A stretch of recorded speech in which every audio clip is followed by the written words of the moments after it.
ಮಾಡ್ತೀವಿ. ನಮ್ಮ ಮಕ್ಕಳು ಅದರ ಬಗ್ಗೆ ಒಲವನ್ನು ತೋರಿಸ್ಬೇಕು, ಅದರ ಬಗ್ಗೆ ಆಸಕ್ತಿಯನ್ನು ತೋರಿಸ್ಬೇಕು. ಅಂದಾಗ ಮಾತ್ರ ಈ ಕಲೆ ಜೀವಂತವಾಗಿ ಬೆಳೀಲಿಕ್ಕೆ ಸಾಧ್ಯ. ಆ ಜೀವಂತಿಕೆಯನ್ನು ನಾವು ಇವತ್ತು ಕಾಲೇಜಿನಲ್ಲಿ ಸಾಕಾರಗೊಳಿಸ್ತಾ ಇದ್ದೀವಿ. ಅದಕ್ಕೆ ವಿದ್ಯಾರ್ಥಿಗಳು ಅದರ ಒಂದು ಮೌಲ್ಯವನ್ನು ತಿಳಿದುಕೊಳ್ಳಬೇಕು.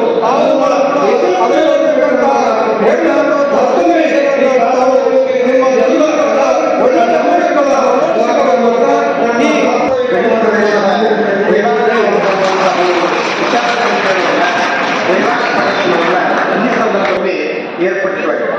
ಇಂತಹ ಒಂದು ಉದ್ಘಾಟನಾ ಕಾರ್ಯಕ್ರಮಕ್ಕೆ ಆಗಮಿಸಿರುವಂತಹ ಮುಖ್ಯ ಅತಿಥಿಗಳನ್ನ ಉದ್ಘಾಟನೆಯನ್ನ ಪರಿಚಯಿಸತಕ್ಕಂಥ ನನ್ನ ಕಾರ್ಯ. ಯಾಕಂದ್ರೆ ಇವತ್ತು ಬಹುಶಃ ತಮಗೆಲ್ಲ ಮಾಡ್ಯಾರ, ಅದು ವಶಿಷ್ಠ ಮಾಡ್ಯಾರ. ಯಾಕಂತಂದ್ರೆ ಈಗ ಪಾಶ್ಚಾತ್ಯ ಅನ್ನುವಂಥದ್ದು ಶ್ರೀಕೃಷ್ಣ ಪಾಶ್ಚಾತ್ಯ ಅಂತಂದ್ರೆ ಪರಮಾತ್ಮನ ನಾಮಸ್ಮರಣೆ ಅಂತ ನಾವು ತಿಳ್ಕೊಂಡ್ರೆ 40 ವರ್ಷದಿಂದ ನಾನು ಸೇವೆ ಮಾಡ್ಕೊತ ಬಂದಾಕಿ ಈ ಸೇವಾದನ್ನ ಇಟ್ಕೊಂಡು ಅದ ಸೇವಾದಿಂದ ಬದುಕಿದಾಕಿ, ಅದ ಸೇವಾದಿಂದ ಇದ್ದಾಕಿ. ನನ್ನ ಹೆಸರು ಮಲ್ಲವ ಬಸಪ್ಪ ಮೈಗೇರಿ.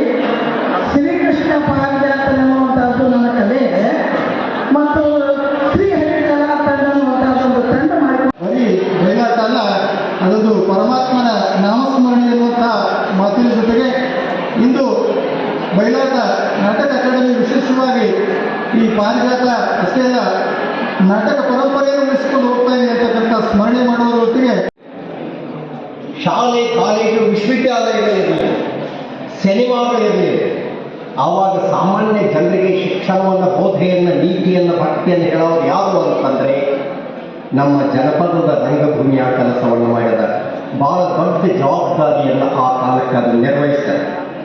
ಅದಕ್ಕಾಗಿ ಈ ಜನಪದ ಕಲೆಗಳ ಮೂಲ ಉಗಮ ವಿಕಾಸದ ಹಿಂದೆ ಹೋದರೆ ಸುಮಾರು 5,000 ವರ್ಷಗಳ ಚರಿತ್ರೆ ಇದಕ್ಕೆ ಸಿಗ್ತದೆ. ನಮ್ಮ ರಂಗಭೂಮಿಗೆ ಗ್ರೀಕ್, ರೋಮನ್ ರಂಗಭೂಮಿಗಳೇ ಉಲ್ಲೇಖಗಳಾಗಿ ಆರಂಭದಲ್ಲಿ ಸಿಗೋದು. ಆದರೆ ಗ್ರೀಕ್ ರಂಗಭೂಮಿ